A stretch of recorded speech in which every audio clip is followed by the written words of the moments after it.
ओम कृष्णाय वासुदेवाय हरये परमात्मने प्रणतक्लेशनाशाय श्रीगोविन्दाय नमो नमः। गंगातरङ्गरमणीयजटाकलापं गौरी निरन्तरविभूषितवामभागं नारायणप्रियमनङ्गमदापहारं वाराणसीपुरपतिं भज विश्वनाथम्। वाराणसीपुरपतिं भज विश्वनाथम्। अत्र भवतां सुमेषां स्वागतं वर्तते। कल हम लोगों ने लुट लकार और लिट लकार के विषय में चर्चा की। अनद्यतन भविष्यत अर्थ को यदि बताना हो, यदि किसी धातु से हम अनद्यतन भविष्यत को कहना चाहते हैं तो उस धातु से अनद्यतन भविष्यत अर्थ को कहने के लिए लुट लकार का प्रयोग किया जाता है। यदि सामान्य भविष्यत को कहना हो तो सामान्य भविष्यत को बताने के लिए लिट लकार का प्रयोग होता है। और दोनों लकारों के आपने रूप जाने। इसके बाद लोट के विषय में चर्चा हुई। लोट लकार किन किन अर्थों में आता है? तो विद्यादि अर्थों में लोट लकार का विधान है। विद्यादि अर्थ कौन कौन है, उनका क्या क्या अर्थ है, वो भी आप लोगों ने समझा। विधि, निमंत्रण, आमंत्रण, अधीष्ट, संप्रश्न, प्रार्थना। इसके बाद आशीषी लिंग लोटो, ये सूत्र भी है। ये आशीषी लिंग लोटो के बारे में समझा कि आशीर्वाद अर्थ में लिंग लकार और लोट लकार का प्रयोग होता है, दोनों। तो जो विधि अर्थ में लिंग आता है उसको विधिलिंग कहते हैं, और आशीर्वाद अर्थ में जो लिंग आता है उसको आशीर लिंग कहते हैं। ये एक ही लिंग लकार के दो भेद अर्थ की दृष्टि से हो जाती है। विधि अर्थ में आया तो विधिलिंग, और आशीर्वाद अर्थ में आया तो आशीर लिंग। ये आशीर्वाद जो है विद्यादि अर्थों के साथ प्रयुक्त नहीं किया, इसमें कुछ अतिरिक्त कार्य होता है, इसलिए उन अर्थ से अतिरिक्त रखा। नहीं तो वहां एक और जोड़ देते, विधि, निमंत्रण, संप्रश्न, प्रार्थना, प्रार्थना शिशु, संप्रश्न, प्रार्थना शिशुलिंग, अर्थात एक ही लकार सभी अर्थों को कह देता। तो इन दोनों में कुछ अंतर है, इसलिए इनका पृथक भेद किया। इस अर्थ को उन्हीं के साथ में प्रविष्ट नहीं किया, अतिरिक्त अर्थ के रूप में इसको रखा। इसकी प्रक्रिया भी भिन्न है, कार्यों में भी अंतर है, और अर्थ तो भिन्न है ही है। तो प्रक्रिया भिन्न होने के कारण कुछ विशेष कार्य इसमें करने हैं, वो अन्य कार्य विद्यादि अर्थों में नहीं करने हैं। इसीलिए इस लकार को, अर्थात इस अर्थ को लेकर के लकार ही एक अलग बना दिया, आशीर लिंग। बात समझ में आई? लिंग लकार तो एक ही है। वहां आपने जब मूल में पढ़ा तो लिंग एक बार ही पढ़ा गया, लेकिन यहाँ दो हो गए। विधि लिंग उसको बोलते हैं, और एक आशीर लिंग हो गया। तो आशीर लिंग में कुछ विशेष कार्य है, तो कार्यों की दृष्टि से वो कार्य हमको विद्यादि अर्थों में नहीं करने, इस दृष्टि से इस अर्थ को अलग रखा और आशीर लिंग। और लोट भी किया, इसमें लोट लकार भी होता है। देखिए विद्यादि अर्थों में भी लोट लकार होता है, तो विधि अर्थ में लोट भी लिंग भी, वैसे ही आशीर्वाद अर्थ में लिंग भी लोट भी। लेकिन आशीर्वाद अर्थ में और अतिरिक्त कार्य कुछ होते हैं, इसलिए उस लिंग को अलग कर दिया है। आशीष लिंग लोटो, ये बात हो गई थी। इसके बाद सूत्र आगे ए रू, ए उ, ए अर्थात ई इत्यस्य, ई शब्द के षष्ठी का रूप है ए। जैसे हरि शब्द का क्या रूप बनता है? हरे। वैसे ई शब्द का क्या बनेगा? ए, अर्थात इकारस्य। उ प्रथमा का रूप है उ, अर्थात इकार को उकार होता है, लेकिन जो स्थानीय इकार है वो किम संबंधी हो? लोट संबंधी। किम संबंधी होना चाहिए इसको? लोट संबंधी। अतः लोट संबंधी जो इकार,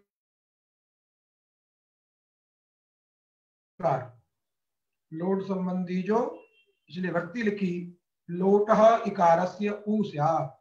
लोट संबंधी जो इकार है, लोट संबंधी जो इकार, उसको ऊ हो जाता है और प्रयोग बनाया भवतु। तो भू धातु से विद्यादि अर्थों में लोट लकार करिए, समझिए। तो भू लोट, ओकार प्रकार की संज्ञा भू ल के स्थान पर तिप कर दीजिए, भूतिप प्रकार की संज्ञा भूति। और तिंसित सार धातुकम से इसकी सार धातुक संज्ञा है तिंसित, सार धातुकम से इसकी सार धातुक संज्ञा है। कर्तरी सप सूत्र के द्वारा सप है और उस सप की भी सार धातुक संज्ञा है। उस सूत्र के द्वारा भू जो इगंत अंग है उसको गुण, और अ को मान करके एचो एवा सूत्र के द्वारा अब आदेश करते हैं। सूत्र लगाइए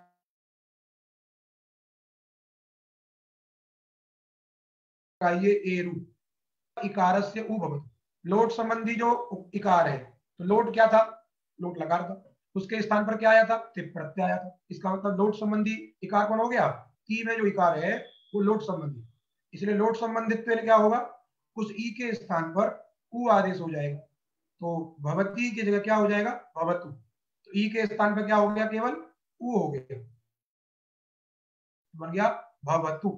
तो एक वचन में क्या बन गया, भवतु। इसके बाद भवतु में ही एक और विशेष कार्य करना है। क्या कार्य करना है, तो सूत्र देखिए आप आगे, तुहियोस्तातंगास्यन्नतरस्याम। तुहियो, तू और ही, उसके द्विवचन का रूप है तुहियो, तुहियो तातंग, तुहियो तातंग। और आशीषी अन्य तरस्याम, अलग अलग पद कर लीजिए। तुहियो ये षष्ठी द्विवचन होगा, तुहियो। तातंग ये प्रथमांत हो गया। आशीषी ये सप्तम्यंत हो गया, अर्थ का वाचक है। और अन्य तरस्याम ये विकल्प बोधक शब्द है, अर्थात तू और ही के स्थान पर, तू और ही के स्थान पर तातंग आदेश होता है। आशीषी माने आशीर्वाद अर्थ में। यदि आशीर्वाद अर्थ में आप प्रयोग करते हैं लकार का और वहां पर कदाचित आपको तू मिले अथवा ही शब्द मिले, इसलिए आशीर्वादार्थक, इसको क्या कहेंगे हम, आशीर्वादार्थक अथवा आशीर्वाद में जो तू और ही, क्योंकि सप्तमंत जो शब्द है वो अर्थ का प्रतिपादन कर रहा है, अर्थात आशीर्वाद अर्थ है जैसे तू का, जिस ही का। इसका मतलब लोट लकार वहां आशीर्वाद अर्थ में हुआ है। आशीषी लिंग लोट, बात समझे कि नहीं। जैसे आपको किसी को आशीर्वाद देना है, आपको क्या करना है, आशीर्वाद देना है, तो वस्तुतः जो कहना चाहिए, यद्यपि आशीषी लिंग लोट सूत्र तो सभी भवतु का भी प्रयोग करता है, भवतात का भी कहता है, लेकिन भवतु कहने से कदाचित विधि निमंत्रण इत्यादि की भी प्रतीति हो सकती है। जब आप लेकिन भवतात कह देंगे, क्या कह देंगे, भवतात, तो उसका तात्पर्य निश्चित हो जाएगा ये केवल आशीर्वाद की विवक्षा है, ये आशीर्वाद कहना चाह रहे हैं। जैसे आपने किसी को कह दिया भोजनम भवतु, तो भोजनम भवतु का तात्पर्य किसी को आप आज्ञा भी दे सकते हैं, विधि निमंत्रण इत्यादि अर्थ हो सकते हैं, भोजन दे दो, भोजन प्राप्त करा दो, विधि निमंत्रण, जो भी हम कहना चाहें। लेकिन भोजनम भवतात ऐसा आपने प्रयोग कर दिया, भोजनम भवतात, तो भवतात कह देने से निश्चित हो जाएगा कि ये आशीर्वाद देना चाहते हैं कि किसी को भोजन नहीं मिल रहा, तो आपने आशीर्वाद दे दी भोजनम भवतात। इसलिए केवल जो तातंग आदेश है वो आशीर्वाद अर्थ में, इसलिए कह रहे हैं तुहियो। कैसे तुहियो, आशीषी तुहियो, आशीर्वाद अर्थ में, अर्थात आशीर्वाद में जहां लकार हुआ होगा और वहां पे तू और ही मिलेंगे, तो तू और ही कहां मिलते हैं, केवल लोट में मिलेंगे आपको। कहां मिलेंगे, लोट में। इसीलिए कह रहे हैं आशीर्वाद अर्थ में जो लोट लकार है तत्संबंधी जो तू ही, इनके स्थान पर होगा तातंग, और अन्य तरस्याम शब्द का अर्थ है विकल्प से। तू और ही के स्थान पर क्या होता है, तातंग आदेश होता है। अभी आपने प्रयोग क्या बना लिया है, भवतु।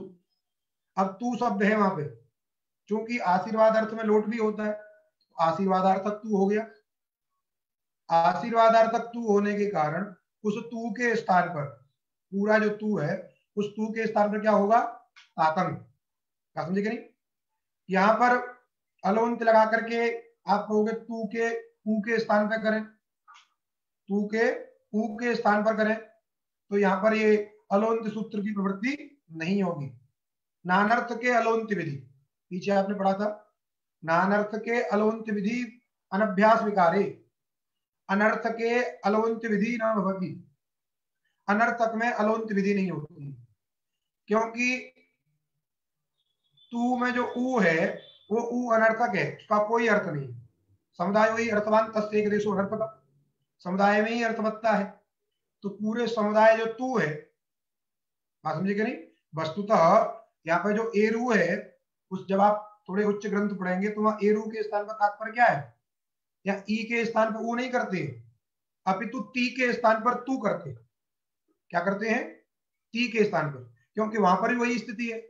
जो ई है, लोट संबंधी जो ई है वो तो अनर्थक है, तो वहां पे आनवानक स्थान्यादेश आगे आप पढ़ेंगे, शब्द सुनेंगे, वो होता है। तो ती के स्थान पर तू होता है, इसलिए अर्थवत्ता तू में है, अतः तू पूरे संपूर्ण स्थानीय के स्थान पर आदेश होगा। अब तातंग आदेश देखिए क्या होना चाहिए। तातंग में गांव है, गांव की संज्ञा होती है। अब गांव की संज्ञा होती है तो गिच्चा सूत्र के द्वारा अंत्य से अनेकाल होने पर भी जो गित आदेश होता है वो अंत्य को ही होता है। ये बात पीछे आप अनेकाल से सर्वस्व और उसके बाद गिच्च अयम अपनी अंत्यस्यैव स्यात्, बात समझे क्या नहीं? ये पढ़ चुके हैं आप गिच्च सूत्र, लेकिन यहाँ पे लिखा है परत्वात् सर्वादेशः। क्या लिखा है? परत्वात् सर्वादेश, अर्थात कह रहे हैं अनेकाल से सर्वस्व सूत्र पर है, अतः परत्वात् सर्वादेश है। तो ठीक है, बोले परत्वात् सर्वादेश आप कहिए, लेकिन गिच्च सूत्र क्या है? अपवाद है। गिच्च सूत्र क्या है? अपवाद है। तो पर से तो अपवाद बलवान होता है, तो आपने कैसे लिखा है यहाँ पर परत्वात् सर्वादेश? बात समझ में आई कि नहीं? तो जो तातंग आदेश गित है, तो गित होने से अंत्य के स्थान पर ही होना चाहिए, संपूर्ण तू के स्थान पर नहीं होना चाहिए। और फिर आप यहाँ पे लिख रहे हैं परत्वात् सर्वादेश, इस बात को आपको समझना होगा। वस्तुतः यहाँ पे परत्वात् सर्वादेश ही है, यहाँ पे अपवादत्व की बात नहीं है। क्यों नहीं है? तो देखिए, गिच्च सूत्र की प्रवृत्ति कहां होती है, आपको पहले समझना है। गिच्च सूत्र कहां प्रवृत्त होता है? जहां गकार रखा हुआ आपने और उस गकार का गिच्च सूत्र के अतिरिक्त अन्य कोई प्रयोजन न हो। बात समझ में आई? गिच्च सूत्र के अतिरिक्त यदि गकार का कोई प्रयोजन नहीं है, गकार रखने का कोई औचित्य नहीं है, वहीं पर केवल गिच्च सूत्र की प्रवृत्ति होती है। यदि उस गकार का गिच्च सूत्र के अलावा भी कोई प्रयोजन है, अर्थात तातंग को गित करने का प्रयोजन क्या है? तातंग जो आदेश है, इसको गित करने का प्रयोजन क्या है? गित करने का प्रयोजन आगे आप पढ़ेंगे, इही इत्यादि प्रयोग बनाते समय, इही एही, वहां पर गित करने से क्या होगा? गुण वृद्धि का निषेध। गुण वृद्धि का क्या होता है? किंगिति च गित की निमित्त लक्षण गुण वृद्धि न इसका आगे अभी आप पढ़ेंगे। तो ये गित का प्रयोजन वहां पर गुण वृद्धि के निषेध में भी है। अतः यहाँ जो तातंग में ग है, ये ग केवल गिच्च सूत्र की प्रवृत्ति कराने के लिए नहीं है, अभी तो इसके अन्य प्रयोजन बैठे हैं। बात समझे क्या नहीं? अन्य प्रयोजन इसके बैठे हैं, अतः जहां अन्य प्रयोजन कोई बैठा होगा वहां पर गिच्च सूत्र की प्रवृत्ति नहीं होती है। अतः अपवादत्व का कोई विषय नहीं है। जब परस्पर विरोधी विरोध कोई हो, गिच्च भी लगने लगे और अनेकाल से सर्वस्व भी लगने लगे, अब तो हम बात करें अष्टाध्यायी की दृष्टि से देखें तो पर जो अनेकाल से सर्वस्व है ही है। इसीलिए गिच्च सूत्र के अतिरिक्त अन्य प्रयोजन के रहने के कारण तातंग में, क्योंकि यही प्रयोग बनाना है, यहाँ पे भवतु इत्यादि में तो कोई क्षति नहीं है, लेकिन सूत्र केवल भवतु या भवतात की सिद्धि करने के लिए नहीं, संपूर्ण प्रयोग इससे सिद्ध होने। यदि वहां पर तातंग को गित न करें, तातंग को गित न करें तो गुणवृद्धि का निषेध नहीं हो पाएगा। आगे अन्य भी हमको काम है, इसलिए गिच्च सूत्र के अतिरिक्त अन्य प्रयोजन होने के कारण यहाँ पर गिच्छ सूत्र नहीं लगेगा, अतः परत्वात क्या होगा, संपूर्ण तू के स्थान पर तातंग आदेश हो जाएगा। तो तू के स्थान पर हो गया तात, हाँ की संज्ञा हो गई, बन गया भवतात। ये विकल्प से होता है, जब एक बार तातंग हो गया तो भवतात एक प्रयोग बन गया, और जब नहीं हुआ तो भवतु, यही रूप रहेगा। तो एक वचन में दो रूप बन गए आपके, प्रथम पुरुष एक वचन में भवतु भवतात। इसके बाद द्विवचन लाइए, तिप के बाद तस प्रत्यय आएगा, और भव बनाए रखिए आप, भव बनाने में कोई आपत्ति नहीं है। भव तस क्या बन गया, भव तस द्विवचन में। अब आगे सूत्र देखिए, सूत्र है लोटो लंगवत। लोटो लंगवत, लोट जो है लंग के समान होता है, लोट जो लकार है वो लंग के समान होता है।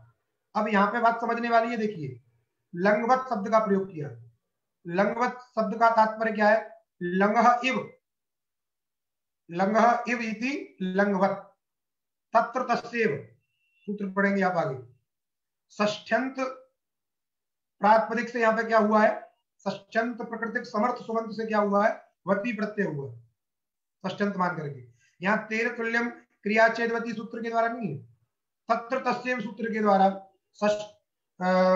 षष्ठी प्रकृतिक समर्थ सुबंत जो है उसको मान करके यहाँ पर वती प्रत्यय है, तब बना है लंगवत। तो लंग पदोत्तर जो षष्ठी है उसका अर्थ है स्थान षष्ठी।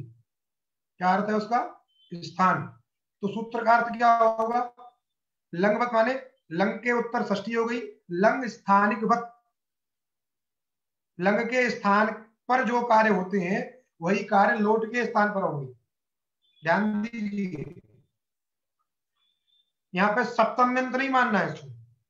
यदि केवल कह दें लंगी इव, लंग के समान, लंग निमित्तक कार्य, तो लंग निमित्तक कार्य बहुत सारे हैं, जैसे लंग लकार में है, आगे सूत्र पढ़ेंगे आप, लुंग लंग रिंग क्षणोदात्त अट का आगम होता है। यदि सप्तम्यंत मानते हैं, लंग निमित्तक मानते हैं, तो लोट लकार में भी क्या होना चाहिए, अट का आगम होना चाहिए, लेकिन ऐसा नहीं देखा जाता प्रयोग।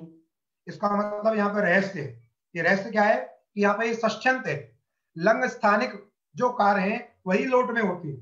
तो लंग स्थानिक कार्य क्या क्या है वो आगे बताए जाएंगे, जैसे तस थस तविपान तान तन ताम, ये दो कार्य हैं, आगे आ रहे हैं।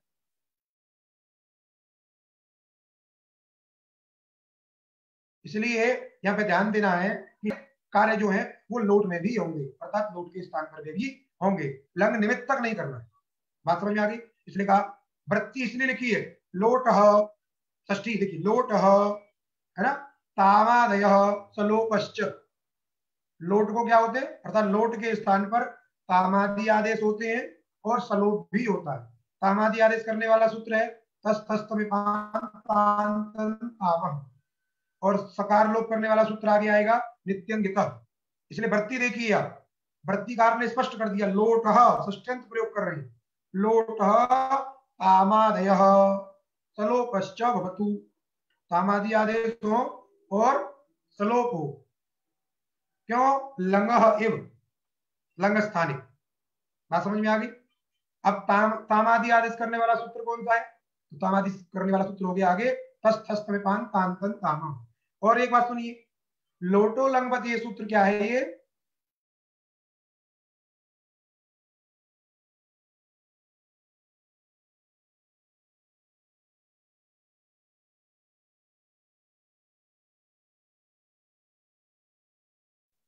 बात समझ में आ गई। अब सूत्र आगे देखिए, तस थस तमेपान तान तन तामह, ये क्या कह रहा है, गीतः चतुर्णाम तामादय क्रमाची, गित जो लकार है, गितश्च चतुर्णाम। अब देख लीजिए आप, गित लकार कितने हैं, तो पहले टित लगा रहे हैं, लट लिट लुट, उसके बाद लंग लिंग लुंग रिंग, ये चार गित लकार है, लकार की संज्ञा होती है। तो पांच लकार आपके कैसे हैं, टित हैं, और चार लकार कैसे हैं आपके इधर जो है, ये गित है। बात समझ में आई। इसलिए यहां पे कह रहे हैं गितश्च चतुर्णाम, गित जो चार लकार हैं, लंग लिंग लुंग लिंग। गितश्च चतुर्णाम तामादय, गित लकारों के जो तामादि, गित लकारों के जो तस थस थ मी मिप, इनको तामादि आदेश होते हैं। गितस चतुर्णाम तस्थस्तमिपाम तामादय अर्थात तांतन तामह इत्याकार का आदेशा भवन्तु। क्रमेण गित लकार हो गए आपके, और स्थानी कौन कौन है? तस, थस, थ और मिप, ये हो गए आपके चार स्थानी। बात समझ में आई? क्या हो गए ये? चार स्थानी।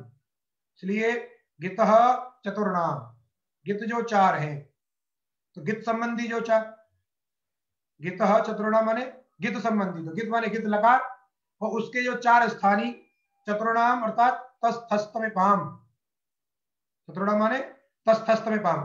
तो गित लकारों के जो चार हैं, तस, थस, थ और मिप, इनके स्थान पर क्रम से क्या आदेश होते हैं? ताम, तम, है, त और अम, तान तन ताम। समझ में आ गई? ताम आदेश होगा, तम आदेश होगा, त आदेश होगा और अम आदेश होगा, तान तन ताम। इस प्रकार ये क्रम से आदेश होते हैं। अब प्रकृति में देखिए, द्विवचन में तस प्रत्यय है, भव तस।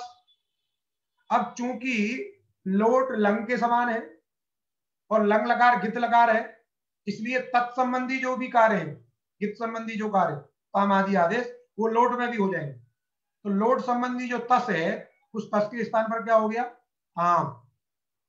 मिला दीजिए, भवताम। क्या बन गया? भवताम। तो भव, भवतात, भवताम। अब बहुवचन में झी प्रत्यय आएगा, और भव बनाए रखिए आप, भव झी, झी को अंतादेश कर दीजिए, अतो वर्णे पर रूप कर दीजिए, भवंती बन गया। भवंती बनाने के बाद में एरु सूत्र लगाना है आपको, बस क्या लगाना है? एरु, ई को ऊ कर देना, बन गया भवंतु। तो भवतु, भवतात, भवताम, भवंतु। आगे देखिए भव, क्या बन गया? भव। यहां पर क्या है? मध्यम पुरुष एक वचन में सिप प्रत्यय, भूसी। सी को क्या करिए? सार्वधातुक संज्ञा करिए, कर्तरी सबसे सब करिए, और सबको मान के गुण करिए, अब आदेश करिए भवसी। क्या बन गया? भवसी। अब सूत्र है से ही, से रह, तो से ही अपिच, से ये षष्ठ्यंत है, ही ये प्रथमांत है, और अपित ये भी प्रथमांत है, और च जो अव्ययबोधक पद है। अर्थात लोट लकार संबंधी जो सी है, सी प्रत्यय है, उसको होता है ही। लोट संबंधी सी के स्थान पर क्या होता है? ही आदेश होता है, और वो ही कैसा होता है? अपित। क्या होता है वो? अपित। क्यों? सिप जो है पित है, सिप प्रत्यय कैसा है? पित है, पकार की संज्ञा होती है। बात समझ आएगी नहीं? इसलिए पित है, तो उसके स्थान पर आने वाला जो भी आदेश होगा वो भी कैसा होना चाहिए? पित ही होता है। तो इसलिए ही भी पित ही प्राप्त है। ही क्या प्राप्त है? पित प्राप्त है। वो पित ना हो, उसको अपित करने का प्रयोजन क्या है? अपित सार्वधातुकम से गितवत भाव होकर के, और गित होने के कारण आगे अन्य सूत्रों, अन्य प्रयोगों में ही इत्यादि में गुण का निषेध करना है, गुणवृत्ति का क्या करना है? निषेध। वहां के लिए इसको अपित करना आवश्यक है। यहां तो सबको मान करके गुण हो गया है, भव बन गया है, और सी को ही कर देंगे, लोप कर देंगे, भव बन जाएगा, कोई दिक्कत नहीं। यदि भू धातु से सी के स्थान पर होने वाला ही यदि अपित ना भी हो, तब भी कोई क्षति नहीं है। लेकिन आगे हमको आवश्यकता है ही, ए ही, समझे कि नहीं? तो इसलिए कह दिया कि जो ही होता है वह कैसा हो जाता है? अपित हो जाता है। जब अपित हो गया तो अपित सार्वधातुक गित हो जाता है, और गित को मान करके वहां गुण वृद्धि का निषेध होता है। यहाँ पर अपित का कोई फल नहीं है प्रकृति में, लेकिन अपित कह रहा है, विधान कर रहा है, आप इसको अपित मानिए। समझे कि नहीं? तो ये जो सी के स्थान पर ही होगा वो कैसा होगा? अपित। इसलिए कह दिया लोट से ही और सह अपिच, और वो जो ही है वो क्या होता है? अपित होता है। अर्थात पित्त संबंधी कार्य उसमें नहीं होते हैं, पित्त को मान करके। इसका मतलब अपित को मान के होंगे। फिर आगे देखिए, अतो हे, अतः परस्य हेर लुक, हरस्वकार, अतः माने हरस्वकार से परे ही का लुक होता है। प्रकृति में क्या बन गया है, भवसी, कितना बना लिया आपने। अब लगा दीजिए सेहरे पिच, सी के स्थान पर कर दीजिए ही, अपित है वो, तो ही कर दिया, बन गया भव ही। अब लगाइए अतो हे, अत हो गया भव में वकार उत्तरवर्ती आकार, उससे उत्तर ही का क्या कर दिया, लुक कर दिया, क्या बन गया, भव। बात नहीं करी, लेकिन जैसे ही पहले क्या हुआ है, भव ही बना, क्या बना है, भव ही। वहां पर पीछे जो आपने सूत्र पढ़ा था, तो हियोस्तातंगा शिष्य न दृश्याम, इस सूत्र के द्वारा पहले क्या हो जाएगा, ही के स्थान पर तातंग आदेश हो जाएगा, तो संपूर्ण ही के स्थान पर तातंग हो गया, तो एक प्रयोग बन जाएगा भवतात। चूंकि सूत्र विकल्प से करता है, तो विकल्प से करने के बाद क्या हो जाएगा, एक बार अतो हे से लुक हो जाएगा, क्योंकि भव ही इस स्थिति में, भव ही इस स्थिति में अतो हे सूत्र भी प्राप्त है और तुयोस्तातंग सूत्र भी प्राप्त है, लेकिन परत्तात क्या हो जाएगा, तातंग आदेश हो जाएगा, तो बन जाएगा भवतात। जब तातंग आदेश नहीं होगा उस पक्ष में अतो हे सूत्र के द्वारा ही का लुक हो जाएगा, तो दो प्रयोग यहां भी बन जाएंगे, भव भवतात। ठीक, भव भवतात। अब इसके बाद सिर्फ थस, थस प्रत्यय लाइए और भव बना के रखिए भव थस, और थस के स्थान पर तस थस्त में पान तान तन ताम से तम आदेश कर दीजिए, तान तम। दूसरा आदेश कौन सा है, तम, तम कर दीजिए, तो क्या होंगे,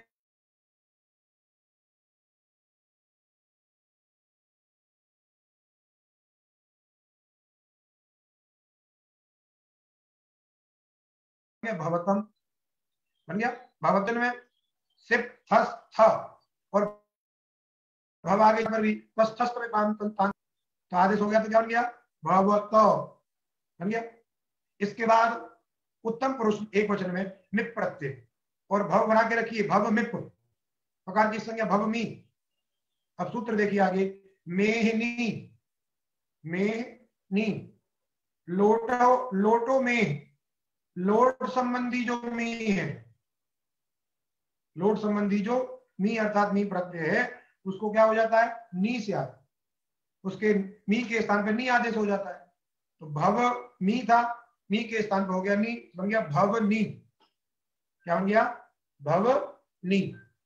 अब आगे सूत्र है, आठ उत्तमस्य पिच्च, आठ उत्तमस्य पिच्च, लोड उत्तमस्य, लोट उत्तमस्य आठ से आठ और सच पित, लोट जो क्या होता है, पित भी हो जाता है। लोट लकार का जो उत्तम पुरुष है, लोड उत्तमस्य, क्योंकि उत्तम भी तो लोटे ही है, क्योंकि प्रत्ययों की संज्ञा है, प्रथम मध्यम उत्तम, ये किसकी संज्ञा है, प्रत्ययों की। वो प्रत्यय कौन है, लोट आदि प्रत्यय है, उनके स्थान प्रत्ययवादी आदेश है, इसलिए लोड उत्तमस्य। उत्तम संज्ञक जो लोट, उत्तम संज्ञक जो लोट है, उसको क्या होता है, आठ का आगम होता है, क्या होता है उसको, आठ का आगम होता है, और लोट लगा क्या हो जाता है, पित हो जाता है, क्या हो जाता है वो, पित। तो मी को नहीं कर दिया आपने, तो तीनों के तीनों प्रत्यय जो है, मिप वस मस, ये तीनों प्रत्यय देखिए कैसे, मिप प्रत्यय पहले से पित है, लेकिन आगे जो वस मस है ये दोनों अपित हैं, तो मिप में उसको पित करने की आवश्यकता नहीं है, आवश्यकता वस और मस में है, लेकिन उत्तम कह दिया, उत्तम में तीनों आती हैं, छोटे से तीनों का ग्रहण हो गया, नहीं तो वस मसो ऐसा कुछ कहना पड़ता, इसलिए उत्तम से तीनों को दे दिया। मिप में कोई कार्य नहीं है पित को मान करके, लेकिन वस मस में करना है, इसलिए उत्तमस्य आठ का आगम होता है, तो नी है उत्तम, लोट उत्तम हो गया नी, उस नी को हो गया आठ, आठ है टित, इसलिए टित्वात आद्यवय होगा, तो बनेगा भव आ नी, क्या बन गया, भव आ नी, और अका सवर्ण दीर्घ से दीर्घ कर दीजिए, तो क्या बन जाएगा, भवानी। अब आप सूत्र ध्यान करेंगे, अरे यहां पर तो एरु सूत्र लगना चाहिए, लोट इकारस्य उ भवतु, सब जगह किया आपने, भवतु भवंतु, तो यहां पर भी ई है, नी में ई, उसको भी ऊ होना चाहिए। तो कहा कि उस ई को, न में जो ई है उसको ऊ नहीं होगा, न में जो ई है उसको ऊ नहीं होगा। वैसे ही जो पीछे आया था ही, उस ही के स्थान पर भी कहें कि एरू लगा दें हम, वहां पर भी जो ई है उसको ऊ कर दें, तो वहां पर भी नहीं होगा। क्यों नहीं होगा? उच्चारण सामर्थ्यात्, इकारोच्चारण सामर्थ्यात्। यदि यदि हमको नकार के उत्तर जो ई है उसको ऊ करना होगा, तो हम लोटो मेरनी सूत्र ना करके क्या बनाते? मेरनु। क्या सूत्र बनाते? मेरनु। लाघव होता, प्रक्रिया लाघव होता। पहले ई करें, फिर इस ई को ऊ करें। इससे अच्छा क्या है, सीधे ऊ कर दे, तो उसमें प्रक्रिया लाघव होता कि नहीं होता? अतः पाणिनि जी ने ई का उच्चारण किया है, अतः इकारोच्चारण सामर्थ्यात् नकारोत्तरवर्ती जो ई है उसको ऊ नहीं होता है। वैसे ही जो सेहरे पिच में जो ही हो जाता है आदेश, वहां भी आप कह सकते हो ही के ई के स्थान पे ऊ हो जाए, तो वहां पर भी नहीं होता है। क्यों? यदि हु करना होता, ऊ करना होता, तो वहां भी सूत्र क्या थे? से हु। क्या करते वहां पर? से हु। और फिर तुयो स्टातंगा में क्या करते? तू हु। तो वो क्या बनाते? तो वो, क्योंकि ही मिलता ही नहीं, ही के स्थान पर क्या हो जाता? हु हो जाता। इसलिए कह दिया हिन्यो उत्पन्न। हिन्यो माने ही, न्यो, ही और नी, ही हिश्च निश्च इति हिनी तयो हिन्यो। अर्थात ही में जो इकार है, नी में जो इकार है, उनको उत्पन्न एरु सूत्र के द्वारा उत्पन्न नहीं होता। क्यों?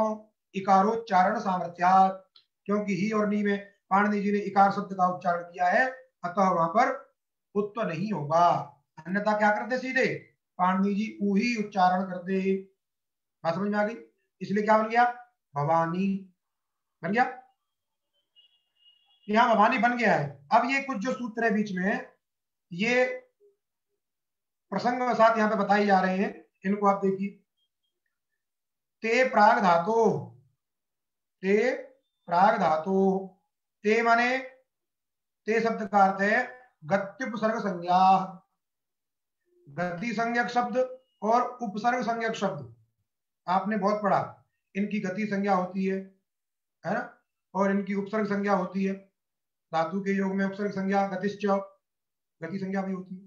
बोले इस गति और उपसर्ग का क्या करना है हमको, इनका प्रयोग कहां होता है? तब सूत्र है ये, गत्युपसर्ग संज्ञा धातु प्रागेव प्रयोक्तव्य।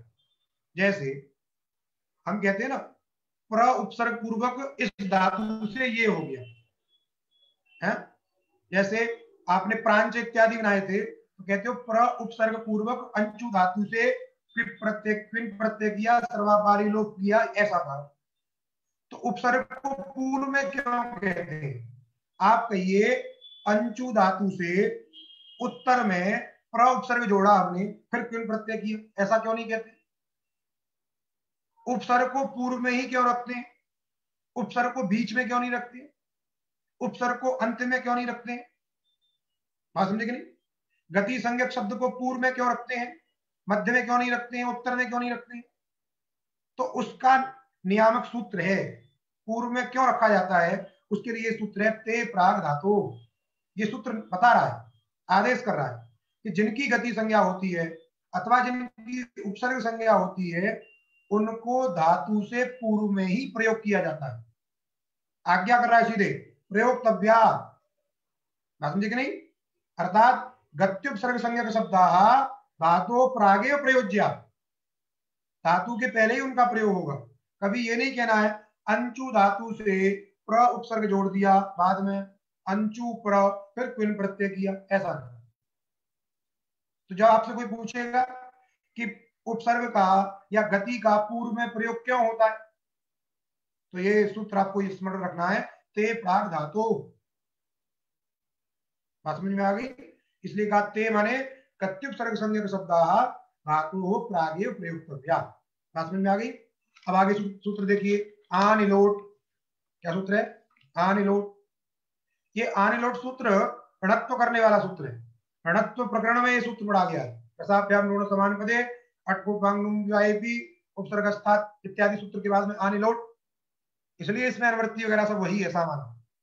इसका अर्थ क्या कर रहे हैं? कह रहे हैं उपसर्गस्थात निमित्तात् परस्य, उपसर्ग में स्थित निमित्त से परे।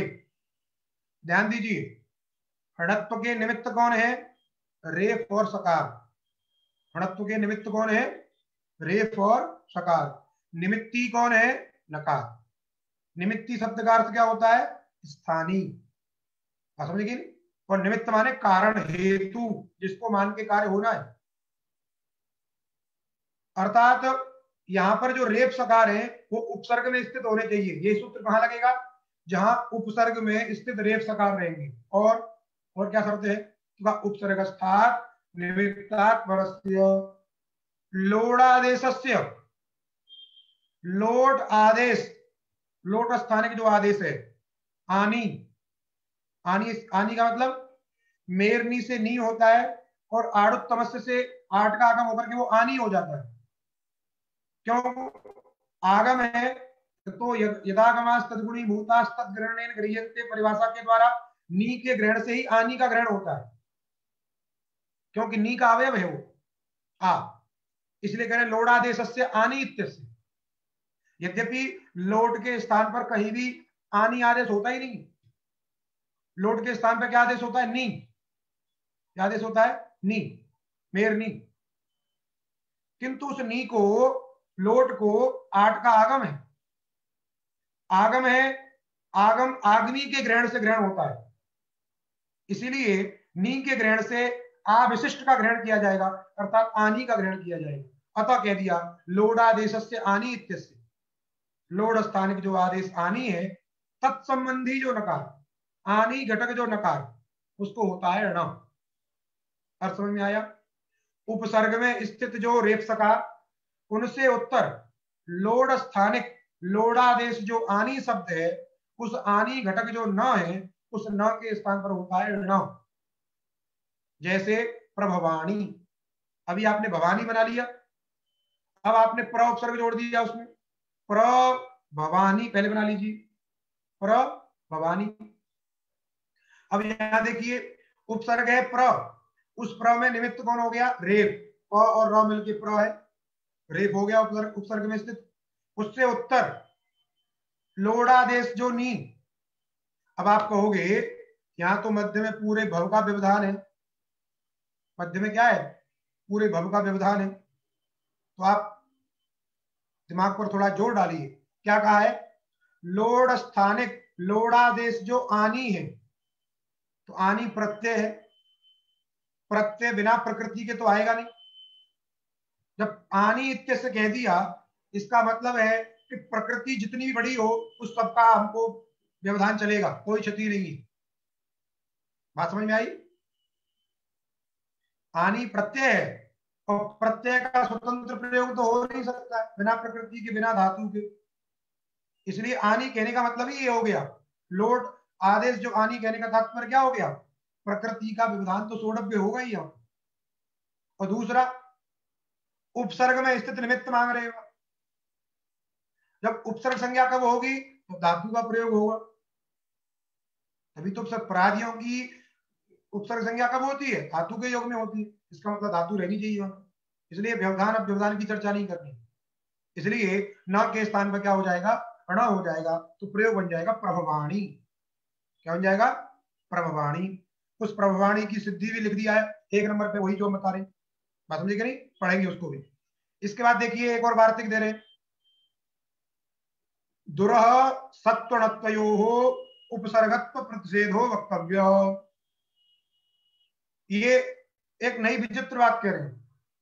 ये कह रहे हैं कि जिस शब्द में उपसर्गत्व धर्म बैठा है, उसके उपसर्गत्व को रोक रहे हैं कि उसको उपसर्ग मत मानिए। लेकिन कब? जब ऋणत्व विधि, सत्व विधि करनी हो अथवा ऋणत्व विधि करनी हो। सत्व विधि की कर्तव्यता में और ऋणत्व विधि की कर्तव्यता में दुर्जो शब्द है, जिसको हम जिसकी उपसर्ग संज्ञा भी होती है, प्रादि में आता है, जिससे निर दुस दुर, जो दुर प्रादि है, उस दुर की उपसर्ग संज्ञा नहीं होगी, उसमें उपसर्गत्व धर्म नहीं आएगा, उसका प्रतिषेध कर रहे हैं। दुरह अर्थात दुर इत्याकारक शब्दस्य सत्वणत्वयोः कर्तव्ये सत्व णत्व की कर्तव्यता में उपसर्गत्व प्रतिषेध वक्तव्य, उसको उपसर्ग नहीं, उसमें उपसर्गत्व धर्म नहीं आएगा, भले ही वो धातु के पास प्रयुक्त क्यों ना हो। जैसे दुस्थिति, दुस्थिति में दुर उपसर्ग है और वहां पर स्था धातु है, समझे कि नहीं। अब धातु के योग में उसमें उपसर्गत्व तो होना चाहिए, पर प्रादि के अंतर्गत है, उपसर्गत्व तो हो जाएगा तो वहां पर सत्व होने लगेगा, समझे कि नहीं। क्या होने लगेगा, सत्व होने लगेगा, इसलिए इसके उपसर्गत्व को रोक दिया। उपसर्गास्तुनोति सुमति सूत्र है जो लंबायमान, उस सूत्र के द्वारा सत्व होता है, उसके उपसर्गत्व का निषेध कर दिया कि अर्थात दुर में उपसर्गत्व ही नहीं है। जब दुर में उपसर्गत्व नहीं है तो उपसर्गास्तुनोति सुमति इत्यादि एक लंबायमान सूत्र है, उससे इसमें सत्व नहीं होगा, मूर्धन्य सकार नहीं होगा, ऋणत्व की कर्तव्य, सत्व की कर्तव्यता। दुस्थिति, दुर्भवानी, दुर्भवानी में यद्यपि दुर जो प्र है उसमें उपसर्गत्व रहना चाहिए, और जब उपसर्गत्व रहेगा तो आनी लोट सूत्र के द्वारा ऋणत्व होना चाहिए, आनी लोट सूत्र के द्वारा क्या होना चाहिए, ऋणत्व होना चाहिए। लेकिन इस वार्तिक ने क्या कर दिया कि ऋणत्व की कर्तव्यता में उसके अंदर उपसर्गत्व धर्म रहता ही नहीं, जब उपसर्गत्व धर्म नहीं रहेगा तो दुर्भवानी ऋणत्व नहीं होगा, क्या बनेगा, दुर्भवानी, ऋणत्व नहीं होगा। वैसे ही ये तो हुआ जिसमें उपसर्गत्व रहना चाहिए, उसके उपसर्गत्व का निषेध कर दिया। अब एक ऐसा वार्तिक कह रहे हैं कि जिसमें कभी भी उपसर्गत्व था ही नहीं, उसमें आरोप कर लीजिए। कह रहे अंत शब्दस्य, अंतर जो शब्द है उस अंतर शब्द में कह रहे हैं अंग की विधि ऋणत्वेषु उपसर्गत्वम वाच्यम, अंतर शब्द में उपसर्गत्व समझना चाहिए। यद्यपि अंतर शब्द का पाठ प्रादि में नहीं है, जब प्रादि में नहीं है तो धातु के योग में उसकी कदापि उपसर्ग संज्ञा नहीं हो सकती है, लेकिन फिर भी अधिदेश कर रहे हैं। किन किन विधि में, अंग विधि, अंग विधि से तात्पर्य आतश्चोपसर्गे, आतश्चोपसर्गे सूत्र के द्वारा, जैसे अंतर्धा, अंतर्धी, अंतर्धा बनाएंगे तो आतश्चोपसर्गे क प्रत्यय हो जाए, अंग प्रत्यय हो जाएगा अंतर्धा। तो अंतर शब्द में वहां पे क्या कर दिया है, उपसर्गत्व जो है लगा दिया, बात समझे कि नहीं, अंग विधि में। और आगे जो काम करना होगा वो काम होगा मान करके वहां, तो अंग विधि की विधि की प्रत्यय उपसर्गे घो की और ऋणत्व विधि, तो प्रकृति में ऋणत्व विधि से काम है, इसलिए वही उदाहरण दिया अंतर भवानी, अंतर शब्द जोड़ दिया आगे और आगे भवानी था, तो अंतर शब्द में क्या कर दिया, उपसर्गत्व मान लिया। जब उपसर्गत्व मान लिया तो उपसर्ग में स्थित निमित्त हो गया, उपसर्ग में स्थित निमित्त से परे आनी घटक जो न है उसको कर दिया न, तो बन गया अंतर भवानी। तो तीन विधियों में, अंग विधि, की विधि और ऋणत्व विधि, इन तीन विधियों में क्या कर देना है, अंतर शब्द में उपसर्गत्व मान लेना है, और ऋणत्व विधि और सत्व विधि की कर्तव्यता में दुर के उपसर्गत्व का प्रतिषेध कर देना। तो ये ऋणत्व से संबंधित कार्य थे, धातु से संबंधित प्रत्यय थे, इनको बताना आवश्यक था, इसलिए ये बता दिए। तो हमारा क्या बन गया प्रयोग, तात्पर्य हमारा केवल भवानी से था, भवानी। अब इसके बाद उत्तम पुरुष द्विवचन में भववश, भववश। अब भववश बनाने के बाद आड़ उत्तमस्य पिच, आड़ उत्तमस्य, आठ उत्तमस्य, उत्तम तो है ये, लोट उत्तम जो है वस, उसको हो जाएगा आठ का आगम, तो बन गया भव आवस, अकस बने दीर्घ, भवावस, क्या बन गया, भवावस। और नित्यंगितः सकारांतस्य गिद उत्तमस्य नित्यम लोभ, सकारांत जो गिद उत्तम, सकारांत जो गिद संबंधी उत्तम, गिद उत्तम, तो गिद लगा रही है, क्योंकि लंग के समान लोट हो जाता है, तो इसलिए गित भी है, गित उत्तम हो गया। सकारांत है वस, उसके सकार का क्या हो जाता है, नित्य ही लोप हो जाता है, तो सकार का लोप हो गया तो भवाव बन गया। वैसे ही मस में भी अंत्य का लोप अलोन्त की सहायता से होगा, क्योंकि इसने तो कहा सकारांत से गिरुत्तम से नित्यम लोप, सकारांत जो उत्तम गित है उसका लोप होता है, संपूर्ण का लोप कर रहा है ये तो, लेकिन वहां पे क्या लगा रहा है, अलोन्त्य, अलोन्त की सहायता से क्या हो जाएगा, अंत के स्थान पर लोप होगा, बात समझे कि नहीं। तो अंत का लोप हो जाएगा, बन जाएगा भवाव और भवाम, मस में भी सकार का लोप हो जाएगा, 8 का आगम वहां भी हो जाएगा, बन जाएगा भवाव भवाम। आपके प्रयोग बन गए भवतु भवतात भवताम भवन्तु, भव भवतात भवतम भवत, भवानी भवाव भवाम। बात समझ में आ गई। अब आगे देखिए, अनद्यतने लंग, अनद्यतने लंग, ये कैसा अनद्यतन है, तो भूतकाल की जो अनद्यतन, अभी आपने कैसा भूत पढ़ा था, भूत अनद्यतन परोक्ष, क्या पढ़ा था आपने अभी, परोक्ष लिट जो सूत्र था वो कैसा था, भूत अनद्यतन परोक्ष था वो। ये कौन सा है, अनद्यतन भूत, बात समझ आई। तो 3 भूत हो गए, भूत कितने हो गए, 3, अद्यतन भूत, अनद्यतन भूत और अनद्यतन परोक्ष भूत, बात समझ में आ गई। भूतकाल के 3 भेद कर दिए, अनद्यतन परोक्ष भूत, अनद्यतन भूत और अद्यतन भूत। भविष्यत के केवल 2 भेद किए, अद्यतन भविष्यत, अनद्यतन भविष्यत, और वर्तमान का कोई भेद नहीं, वर्तमान तो वर्तमान ही चल रहा है बस। तो ये जो सूत्र है अनद्यतने लंग, ये कह रहे हैं अनद्यतने भूतार्थ वृत्ते धातोर लंग स्यात्, अनद्यतन भूतकाल को यदि कहना हो 24 घंटे के पहले का, जो रात्रि गई है उसके 12 बजे के पहले का, कल पाठ हुआ था, कल कक्षा हुई थी, इस बात को यदि कहना होगा तो वो अनद्यतन भूत हो गया, और उस अनद्यतन भूतकाल को बताने के लिए लंग लकार का प्रयोग होता है धातु से, इसलिए कह रहे हैं अनद्यतन भूतार्थ वृत्ते धातुर लंग स्यात्, अनद्यतन भूतकाल में वृत्ति जो धातु है, वर्तमान जो धातु है, उससे लंग का प्रयोग करिए, लंग लकार होता है। तुम्हारी विवक्षा यदि ऐसी है तो भू धातु से लंग आ गया, लंग के स्थान पर टिप हो जाएगी, भू टिप। सूत्र आगे, लुंग लंग लिंग, लुंग लुंग लंग लिंग अट उदात्तः, लुंग लंग लिंग अट उदात्तः, लुंग लकार, लंग लकार और लिंग लकार, कह रहे हैं इनको अट का आगम होता है और वो उदात्त होता है। एसु एसु अंगस्य आठ अट, एसु अंगस्य अट, एसु माने परेसु, लुंग के परे रहने पर, सप्तमी है लुंग लंग लिंग, इसलिए उसको एसु शब्द से कह रहे हैं। इनके परे रहने पर किसको होगा, तो अंगस्य का अधिकार है, अंगस्य, लुंग के परे रहने पर, लंग के परे रहने पर, लिंग के परे रहने पर अंग को अट का आगम होता है।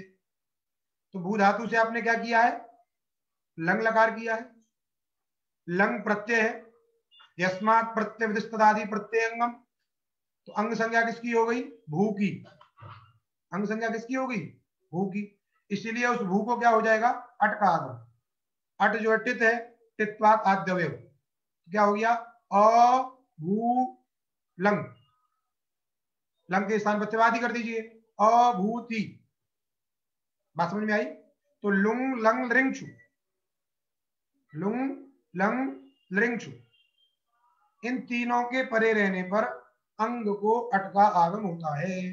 तो स्थिति हमारी बन गई अभू लंग, लंग के स्थान पे ती, अभूति। अब ती की तिंग से सार धातुकम से सार धातु संज्ञा कर दीजिए, कर्तरी सबसे सब कर दीजिए, अभू अति, अ की भी सार धातुक संज्ञा, उसको मान करके इगंतंग जो भू है उसको गुण कर दीजिए, अभोअति।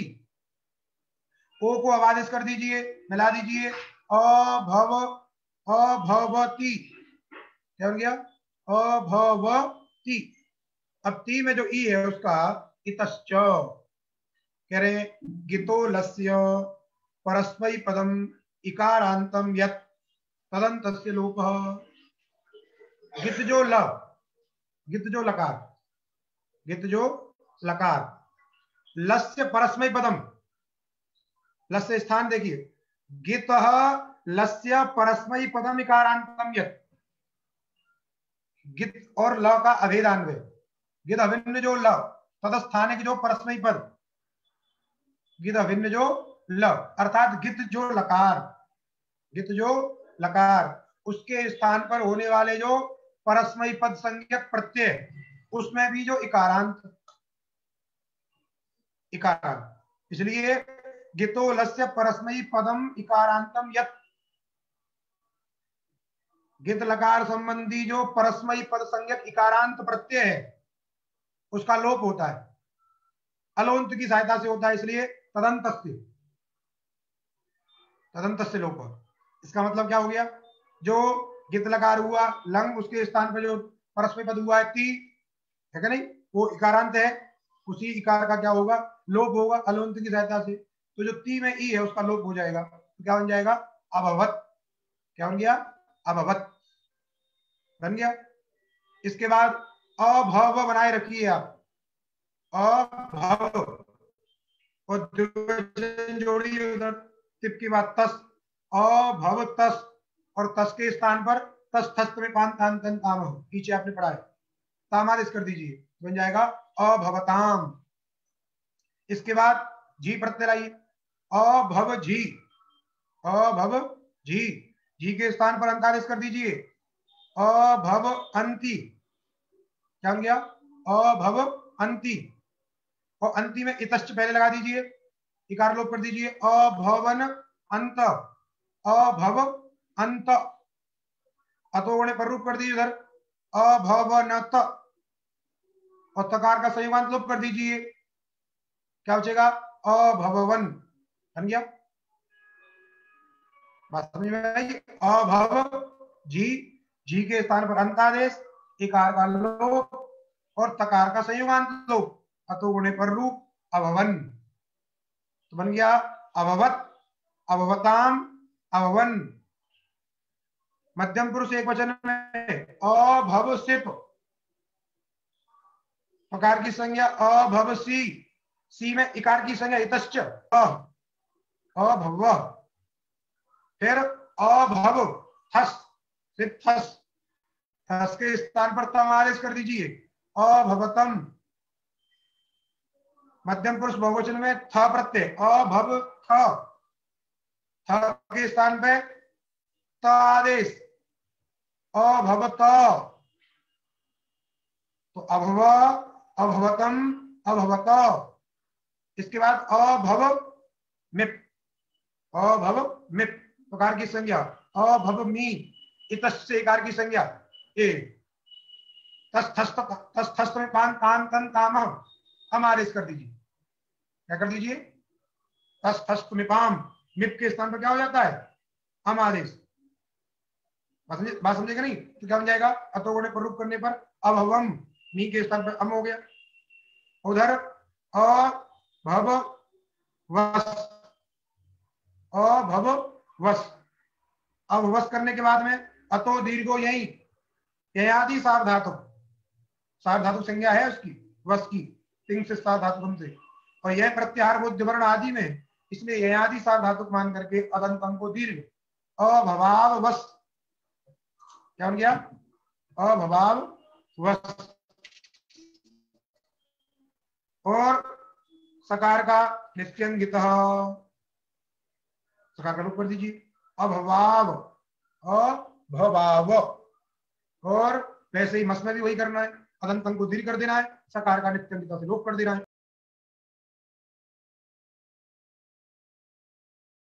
अभवताम, अभवन, अभव, अभवतम, अभवत, अभवम, अभवा।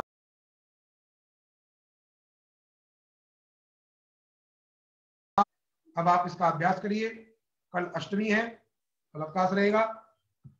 जितना आपने पढ़ा है इसका पूरे का अभ्यास करके आइए।